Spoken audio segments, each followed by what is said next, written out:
Hi, guys, and welcome back to the Wealth and Wellness Studio, the podcast designed to help you get healthier, wealthier, hotter, and happier. I'm your host, Natalia, and this is my co-host. Hi, it's Kat.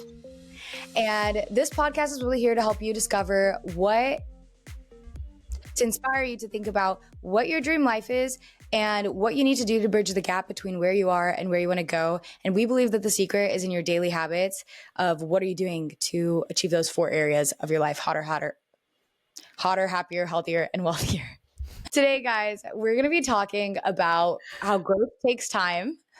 Real growth takes a lot of time, and how to stay patient and keep going with your goals when it's hard. Kat and I were just off camera talking about like how life has been a little bit stressful. Like, I know Kat has been going through some things. Like, there's just been like a lot of chaos in my life as well, different ways, but still it's just been like a very chaotic season. Yeah. And I think sometimes in the moments when maybe like it's kind of easy when you're feeling like your best self and you're on top of everything, and like in those moments you're like, oh yeah, I can do anything, I feel invincible, I feel delusional. And then when you're like, when life is maybe not perfect, which is a lot of the time, how do you really stay patient and keep going towards your goals? That's what we're going to be talking about today. Or when you're also doing the habits that are not like ones that do a massive push for you forward, but you're just doing the smaller ones, it can feel really disappointing because you feel like you're not going anywhere, but they're actually making a difference, and it's just a matter of being patient. I love it. And to go along with what Kat said, it's so easy to get caught up like in the hustle and forget completely that achieving our goals, we're really running an ultra marathon. Like I say this all the time, but like my goal is not to build a business that does great in 2 months only. Like I love my work. Like I want to be working for the rest of my life. I truly love what I do. I love all of the things that we do. And so I love marketing. I love my agency. I love all of the products and ideas that Kat and I are working on together. And I'm like, this is not about a 1 mile sprint. This is about a 100-mile plan. Like we are running an ultra marathon. It's about longevity. It's like Warren Buffett said, you don't make money fast. You have to be patient in investing. Goes the same way. Buffett, and I love it. Yeah. And just a reminder before we start this, like side note, everyone loves to talk about overnight success, but the reality is that like Warren Buffett, Elon Musk, like real growth takes time, and that's not a bad thing. You need a long-term sustainable plan. Very few people actually get rich quick. Most people get rich over a long period of time. And on that, before we get started, something really quick to even just uplift you is look into these major companies like Google, Amazon, Tesla, like, and into these major people like Warren Buffett, and you will understand that it wasn't now that we fast forwarded into the future, we see all this like great stuff happening, but their highs and their lows and their like growth process, even Facebook started years ago. It didn't start taking off until a while. It almost went to failure. Like there's so many things. Same thing with Amazon, right? So just be patient. Don't forget where the beginnings were 100%. At. Yeah. Okay. Number 1.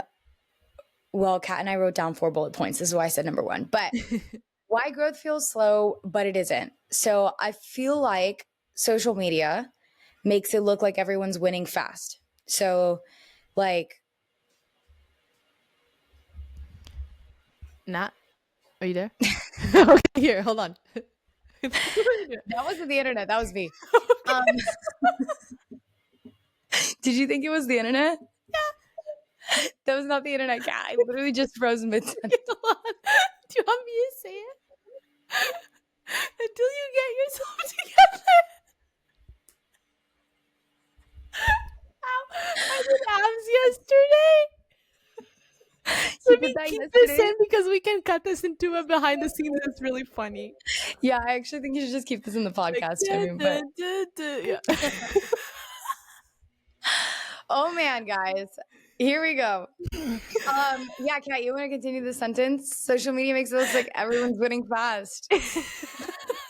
No, it does. And I think it's because, again, social media tends to only share the highs of what people are experiencing. And that's usually when you land a client, when you've done that big gig, Yep. when you've sold that product, like different things like that, and you just see the really good times. It is becoming better, and some creators are really good showing both sides of their business, Yeah, which we do have to give credibility to that. But it is hard because you only see the highlight, and you feel like you're just not pacing yourself fast enough, and then it just totally. becomes a comparison game, which all of us fall into that. Well, and I think like when someone, for example, like when somebody posts about like they launched their business, which looks so exciting, you don't see the 8 months that they were working on the Yeah. product behind the scenes, right? So like Yes. everything looks so fun and exciting until you're doing it and you don't realize like how much work it actually takes. Yeah. Um, Yeah. And there is a cost of rushing results, which that's our second point. Um, which is you'll get burnt out. You a lot of times it's just you don't give yourself enough time to have that creative vision or that creative spark, or really go through numbers, or really study the market you're going into and the audience you're about to engage with, and then that leaves you unprepared and not ready. Mhm. So like take your time through it, and it like the short term wins feel amazing, and those are important, but what's really going to propel you forward are those long term wins that you're really working on and for a while, and then it all comes together finally in the moment, Yep. and that's really what pushes you big time. Completely agree. I think another point that we need to touch on is how to stay patient without losing motivation. So, I think there's a couple different strategies for this. And one of them is celebrating micro wins weekly/monthly. Like, I think too many people don't celebrate along the way. Yeah. And this is like a micro example. This is just like easy, something on the top of my head. I'm like, it's so easy to be like, I want to hit 10,000 orders or 10,000 followers or $10,000, right? Whatever that is. But let's say for me in social media, what I started doing was like gamifying, like, I'm going to celebrate every time there's 100 new people. And that's a Yeah. much like, more doable Yes. like milestone, right? So like Yeah. in business, it's like, okay, I'm going to like set, like make your milestones actually achievable because wins create momentum. Yeah. And this goes to the last thing I talk about, barely realistic. Barely realistic. That is so good. Yeah. That was last week's episode. So you guys go listen. But I love that. And then the other thing is focus on systems and habits, not just outcomes. So Mm. I am a firm believer in what should give you dopamine is the output or the input that you're putting, not the output. You Yes. can't control, like, for example, you can't control how many people are going to react to what you put out, but you can control what you're putting out and how consistently you're putting out. Yeah. So gamify your outreach, your cold outreach, gamify your like lead generation, gamify the posting, the product creation, the like what are those the creative work, like Mhm. gamify the output and the work and the systems and the habits. Like Yeah. what should give you dopamine is, did I take a step closer to my goal today of Mhm. what I need to do Yeah. versus not just the outcome, because you can't control that. And with that comes learn your working style, Yeah. because everyone's working style is very different. And sometimes like when I adapted just a working style that I saw somebody else do, but I thought, oh, those people are getting results, so I should do it that way. And then I did it, and it just did not work for me because I Yeah. didn't have the structure of life to do it that way. I didn't have Yeah. the time of day to do it that way. So really make sure you do that and you stay patient with it. So I love yeah. it. And then yeah, Matt, the last one. Go ahead. You guys, I've zoned out 6 times during this podcast. That's why Kat is making these jokes. But the last one is reframe the timeline.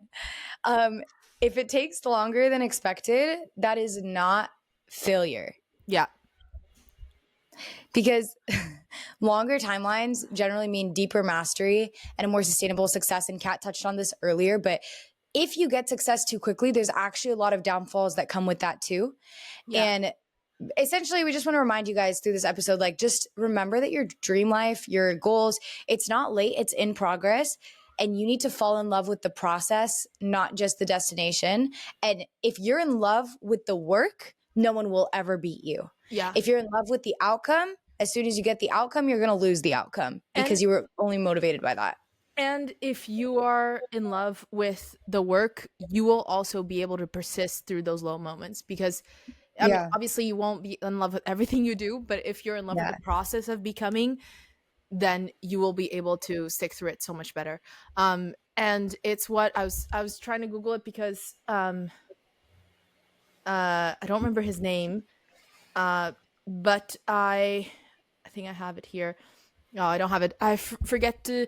The guy, he's Australian. He did the world record for the longest distance swim without nonstop. His documentary is amazing. Go watch it. But I've mentioned this before, which is all your failed attempts before only become failures when, like, or maybe I You should give up. restructure. Yeah, which is all those, if you keep on trying something and you are able to succeed at that, all those other failures don't become failures, they become experience and benchmarkers. Yeah, And it's just, and I love that it just becomes steps to that process of success and to that process of becoming. It is not a failure. Like, you cannot mark it as a failure. It is a footstep of the direction that you want to go. So it's just, I love it. yeah, just stick through it. And yeah, don't stick to timelines. I've been so discouraged so many times when I don't Yep. meet the timeline that I'm expecting, and it's not because I'm not like, there's so many things like in life, and we are emotional beings, and we'll go through ups and downs, and you never know what kind of curveball life will send you. And if you get down because of those moments, and if you let that affect you, and like some days you can't work, and then that causes you to not meet the timeline because maybe you're grieving or something, that's fine. That's part of And that's life. okay. It's totally fine. You Exactly. just restructure and you see if you're able to get that time back. If not, that's fine. You just start from where you are.